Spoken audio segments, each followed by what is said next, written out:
তো একটা সাংস্কৃতিক লড়াই। কমিউনিস্টরা কখনো ব্যক্তিগত আক্রমণ করে না, গালাগাল করে না, তারা অপভাষার আশ্রয় নেয় না। ব্যতিক্রম থাকতে পারে, আমি সেটা অস্বীকার করছি না, কিন্তু সাধারণভাবে কমিউনিস্টরা এই ধরনের ভাষার অপব্যবহার করে না। সেই জন্যেই এটা একটা পাল্টা সাংস্কৃতিক লড়াই, যে গান দিয়ে বা নাচ দিয়ে বা নাটক দিয়ে বোঝানো মানুষকে। আর যাদবপুরের ব্যাপারে বোঝানোর ব্যাপারটা হয়তো নতুন প্রজন্মকে বোঝাতে হবে যে ইতিহাসটা কী। রাত্রিবেলা এসে হয়তো জঙ্গলের জমি দখল করা হলো, জমিদারের লাঠিয়াল এলে এসে তাদের পিটিয়ে তুলে দিল, আবার রাত্রে এসে কোনো রকমের দুটো বাঁশের খুঁটি দিয়ে একটু খড়ের ছাউনি দিয়ে, এই হচ্ছে যাদবপুরের ইতিহাস। কোনো রকমের খাবার ব্যাপার হলো তো একটা স্কুল করো। এইভাবে যাদবপুর, গাঙ্গুলি বাগান, বিজয়গড়, বাঘাযতীন, চতুর্দিকে যত আছে রাজেন্দ্র কলোনি, সমস্ত কলোনিগুলো গড়ে উঠেছে। তার ইতিহাস যদি আপনারা জানেন, সেটা হচ্ছে এই সংগ্রামের ইতিহাস। সংগ্রামের ইতিহাস থেকে আস্তে আস্তে একটা সাংস্কৃতিক, রাজনৈতিক গড়ে উঠেছে। বিকাশবাবুকে একটা প্রশ্ন, যে এই গানটার মধ্যে আমরা আপনার কোথাও নাম পেলাম না, তার মানে এটা বলা যেতে পারে যে আপনার দলকে বেশি প্রাধান্য দিয়ে গানটা তৈরি করে, শুধুমাত্র কেন্দ্রকে প্রাধান্য দিয়ে নয়, এটা অন্য কেন্দ্রেও বাজতে পারে। তো আমরা দেখতে পাই যে শাসক দলের অনেক থিমস হয়, সেটা কি শুধুমাত্র নিছক জনসংযোগের জন্য, নাকি এটা ওই ট্রেন্ডে গা ভাসানো, নতুন করে রাজনীতির যে ধারা আসছে সেই ধারাতে নিজেদেরকে মানানসই করে নেওয়া? জনসংযোগ বলতে আমরা অনেক ব্যাপক ব্যাপার বুঝি। জনসংযোগ মানে মানুষকে ইতিহাস, পরিপ্রেক্ষিত, পরিবেশ সমস্ত কিছু বোঝানো। যে যাদবপুর তেমনি সমস্ত জায়গারই ইতিহাস আছে, গৌরবের ইতিহাস আছে, বামপন্থী সংগ্রামের ইতিহাস আছে, কারণ বামপন্থীরা সবসময় মানুষের পাশে থেকেছে। এই মানুষের পাশে থাকা ব্যাপারটা আজকের প্রজন্মের কাছে আরও আবেদনময় করে তোলবার জন্যে এই গানের ব্যবহার, নিশ্চয়ই আরও অনেক কিছুর ব্যবহার হবে। আমি তো সবসময় আশাবাদী, এই 90 বছরে পা দিয়েও আশাবাদী।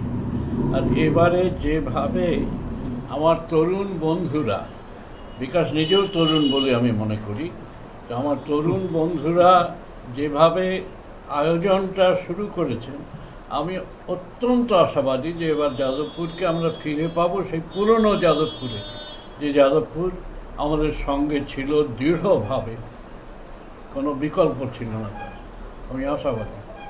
সবচেয়ে বেশি অবক্ষয় হয়েছে সাংস্কৃতিক ক্ষেত্রে, শিল্প, সাহিত্য, চলচ্চিত্রে চূড়ান্ত অবক্ষয়, এবং সেটা মানুষকে বিভাজনের দিকে নিয়ে যাচ্ছে।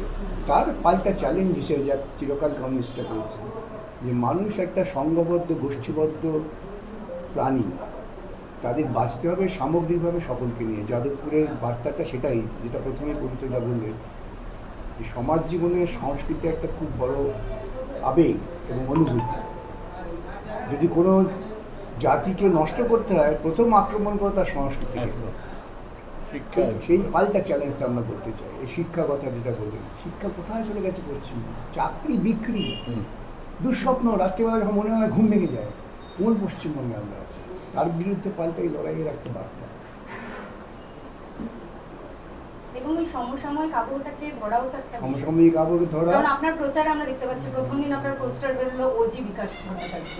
এই যে ব্যাপারগুলো নতুন ট্রেন্ড, এটাও আমি শিখছি। ওজিটাকে আমি জানতাম না, আমি দেখে সুতরাং এটা শিখছি, তো এটা আমরাও শিখছি, পথ চলতে চাই। নিউ জেনারেশন ভোটারকে টার্গেট করেন, নিউ জেনারেশনকে নিতে হবে। আমাদের জেনারেশন তো আমরা প্রান্তে দাঁড়িয়ে আছি এবার ছবি বলে, বৈদ্যুতার সামনে কথা বলা, তোমার গাড়িটা বাঁচালাতে হয়ে যাবে। বৈদ্যুত এখনও প্রায় 90, সমান তালে তিনি তার সাংস্কৃতিক কাজ করছেন। পবিত্রদার গান শুনেছেন? পবিত্রদার আমি একসঙ্গে একটা শ্রুতিনাটক করেছি, এটা ব্যাপক প্রচার হয়েছে, প্রশংসা পেয়েছে, ইউটিউবে গেছে। হ্যাঁ, সুতরাং এই সব মিলিয়ে চল।